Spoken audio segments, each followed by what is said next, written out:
Have you ever felt unheard? The person you're talking to isn't listening, or you feel like they don't even value what you have to say. We have all felt that way, and it does not feel good. It feels awful. Why even speak if we're not being heard? So as leaders, how do we make sure we're doing this well? How do we make sure our people feel heard? Let's jump into that today.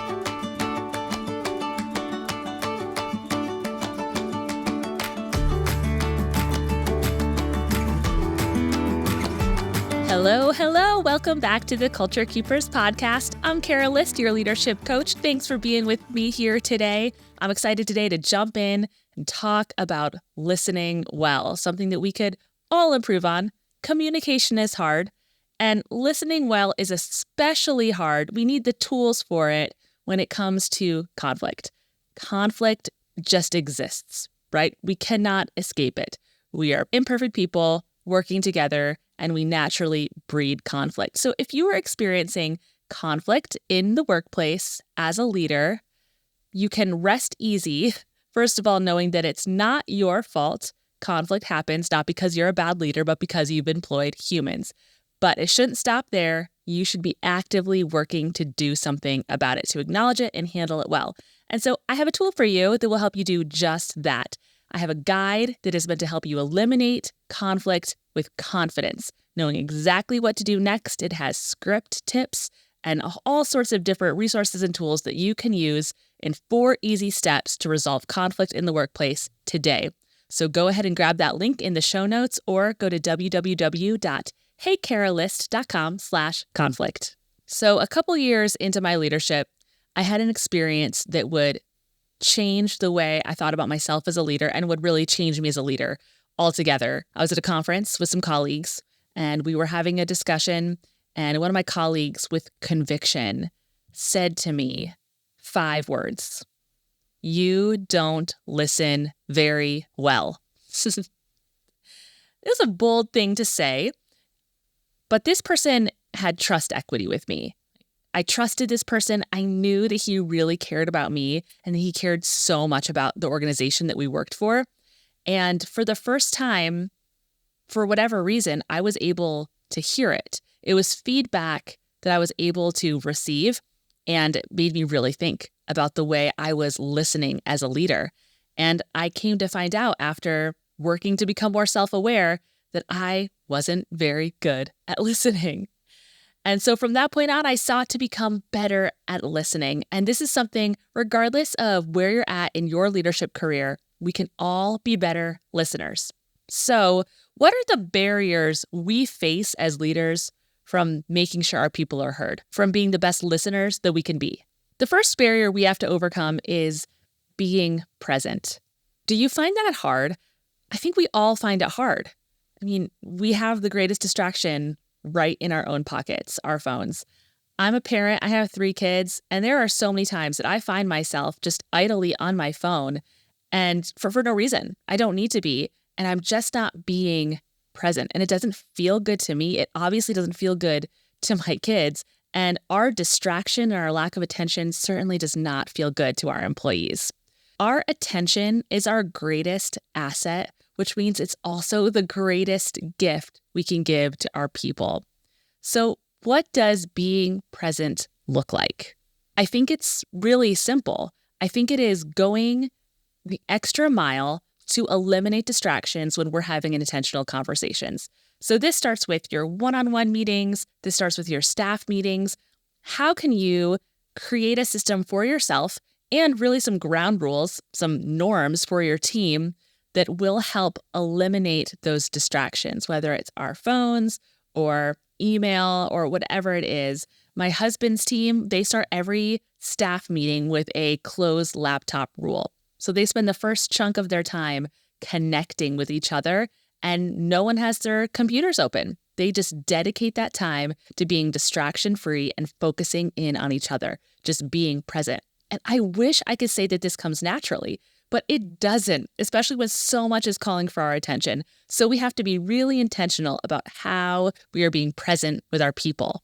But I think this also comes down to our casual interactions, those moments we're in the elevator, those moments that we're stopping by someone's desk to say hello. It is even easy in those moments to be distracted by someone else walking by or a conversation across the room. It's easy to become distracted. So just being aware that being present is about serving the other person. So I could get to the end of my day and be like, I was really present today. But the real test of whether I was present is to ask the person I was with. They are the barometer for whether I was present. They get to decide whether I was present, because if I was, then they will have felt seen and they will have felt heard. So our first barrier is being present. And the way to push that barrier is to provide some ground rules for how you will and will not allow distraction to interrupt your ability to be present with your people. I talked earlier about a lesson I learned early on in leadership. And really, in retrospect, what I struggled with was it wasn't that I didn't want to hear people. It's not that I didn't care about people. It's that I saw myself as a visionary leader. I saw myself as someone who had big plans for our organization, and everyone just had to get on the train, right? Like I was at the helm. I was casting the vision. I saw the trajectory and I was like, get on board. Here we go. And there are things about that that are great, right?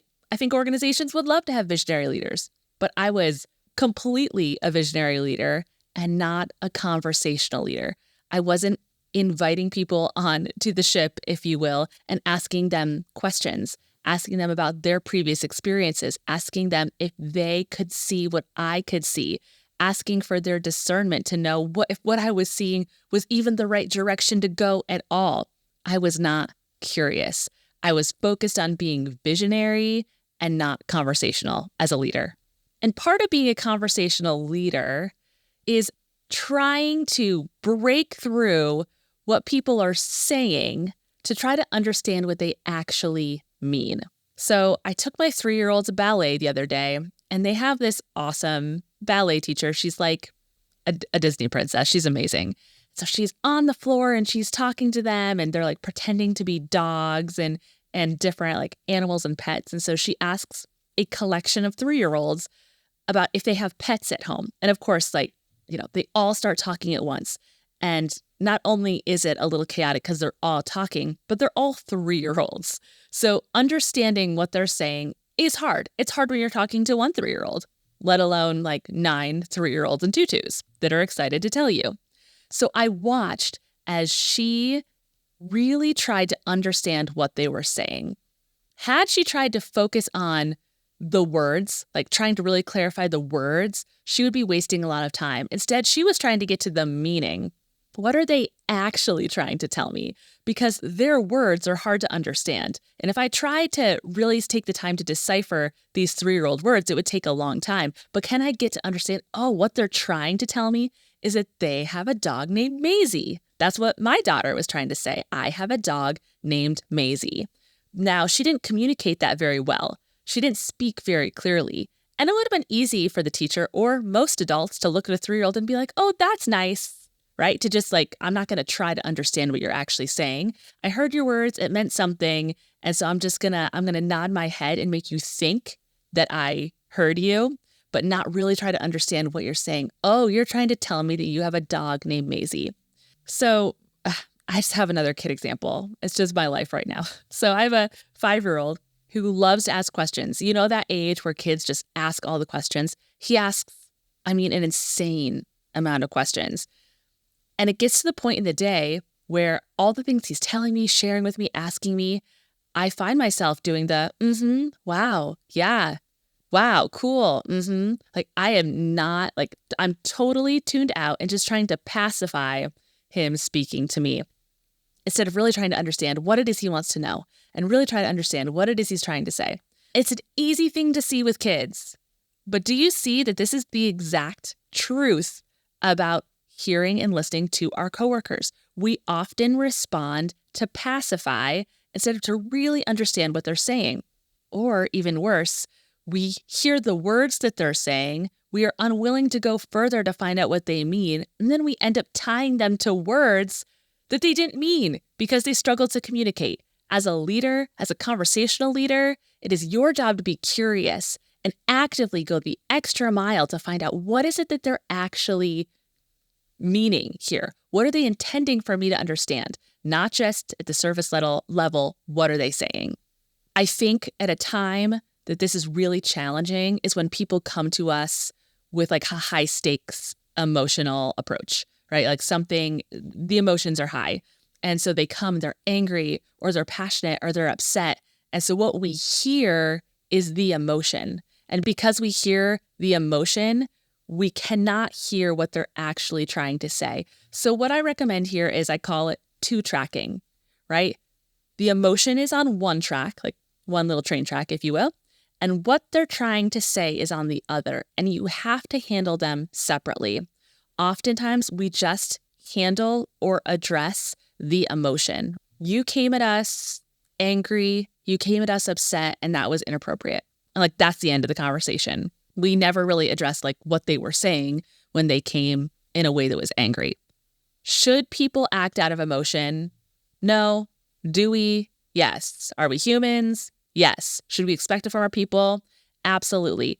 It's not an excuse to ignore what they were trying to say in the first place. So if you separate it on two tracks, here's the emotion, and we can address it. Like, when you come to us, when you come to me like that, it's hard, right? It's hard for me to understand what you're saying.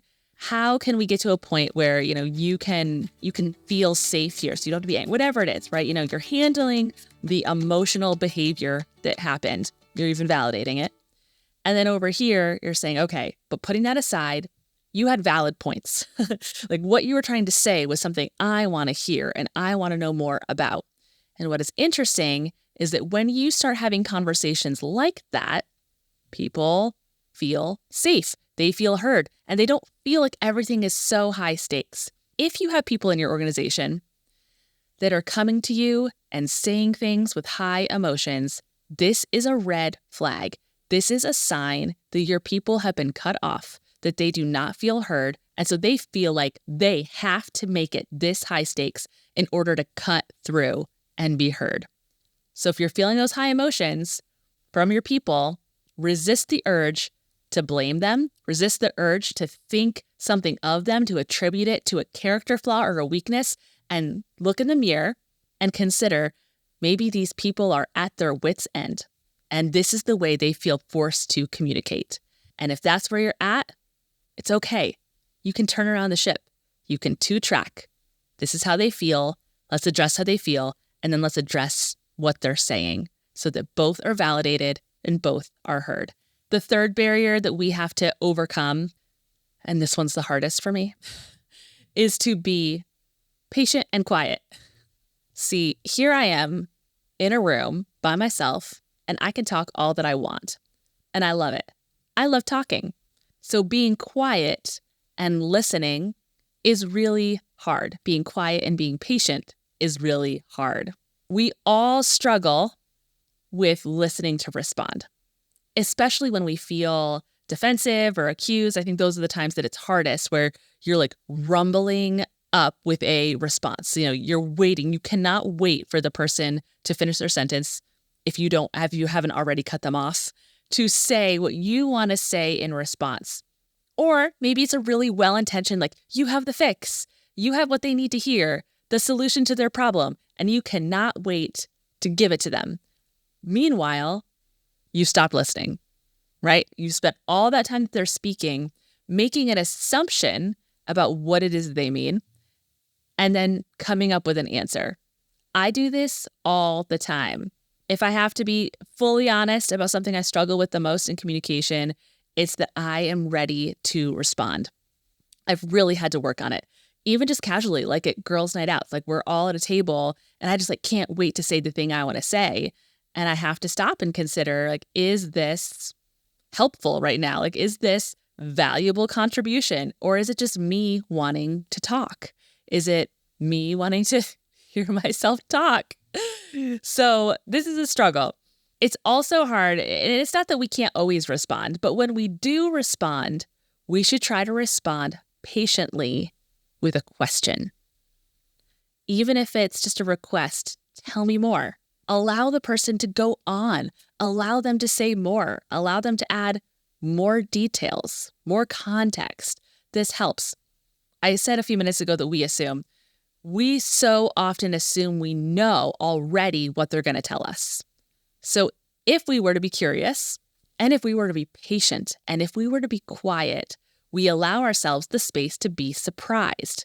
And often we are surprised when they tell us things that they eventually got to because we allowed them to, that we weren't expecting or we didn't know. And this is all information that we now have as a leader to serve our team and serve them.